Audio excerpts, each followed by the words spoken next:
एक बार की बात है, आदिपुरुष की रहस्यमय भूमि में माया नाम की एक युवा और जिज्ञासु लड़की रहती थी।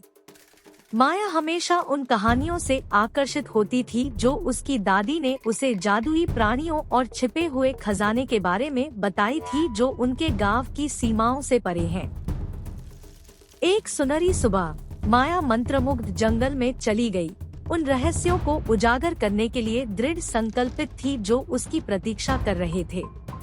जैसे ही वह जंगल में और गहराई में गई, उसे एक जगमगाती धारा मिली जो उसे बुला रही थी।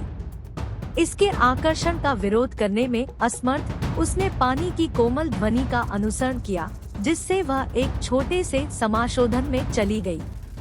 समाशोधन के बीच में एक छोटा दरवाजा खड़ा था, नाजुक पैटर्न के साथ जटिल रूप से उकेरा गया था और छोटे गहनों से सजाया गया था। माया का दिल उत्साह से दौड़ पड़ा क्योंकि उसने महसूस किया कि यह कोई साधारण दरवाजा नहीं था, यह जादू की दुनिया का प्रवेश द्वार था। साहस और जिज्ञासा से भरी माया ने दरवाजा खोला और खुद को आदिपुरुष मिनी के रूप में जाना जाने वाले एक जादुई क्षेत्र में ले जाया गया। भूमि जीवंत रंगों, राजसी जीवों और छोटे घरों से भरी हुई थी, जिनमें आकर्षक बगीचे थे। माया की उपस्थिति ने आदिपुरुषों के नाम से जाने जाने वाले लघु निवासियों का ध्यान आकर्षित किया। वे लघु प्राणी थे, एक उंगली से लंबे नहीं, इंद्रधनुषी पंख और शरारती मुस्कान के साथ। आदिपुरुषों ने माया का गर्मजोशी से स्वागत किया और आश्चर्य और रोमांच की अपनी कहानियां साझा की। माया जल्द ही आदिपुरुषों के साथ दोस्त बन गई और माया ने अपने दिन लुभावने परिदृश्यों की खोज और उनके जादुई उत्सवों में भाग लेने में बिताए। उसने लघु गेंडा की पीठ पर सवारी करना सीखा और परियों को झिलमिलाते रंगों से आकाश को रंगते देखा।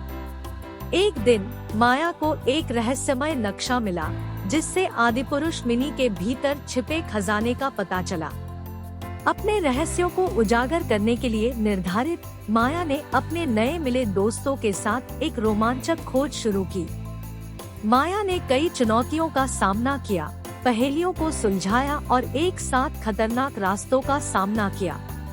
रोमांचक कारनामों की एक श्रृंखला के बाद माया आखिरकार उस गुप्त कक्ष में पहुंची जहां खजाने की प्रतीक्षा थी।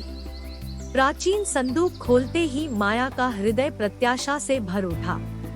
अंदर उसने प्राचीन जादू से झिलमिलाती एक छोटी सुनहरी कुंजी खोजी। जैसे ही उसने अपने हाथ में चाबी पकड़ी, माया जान गई कि आदिपुरुष मिनी में उसका समय समाप्त हो गया है। एक चुलबुली अलविदा के साथ उसने किसी दिन लौटने का वादा करते हुए अपने छोटे दोस्तों को विदा किया। माया छोटे से दरवाजे से पीछे हटी और अपने आप को परिचित जंगल में वापस पाया। उसने अपनी असाधारण यात्रा की यादों को अपने दिल में संजोया और आदिपुरुष मिनी के जादू को हमेशा के लिए संजोए रखने की कसम खाई। उस दिन से माया को आदिपुरुष मिनी के संरक्षक के रूप में जाना जाने लगा, जो जादुई क्षेत्र के रहस्यों और चमत्कारों की रक्षा करती है। और जब भी उसने अपनी आंखें बंद की, तब भी वह आदिपुरियों की हंसी सुन सकती थी और उनके जादू के कोमल स्पर्श को महसूस कर सकती थी। ऐसी और विचित्र जानकारियों के लिए इस चैनल को सब्सक्राइब जरूर करें। अभी अवतार।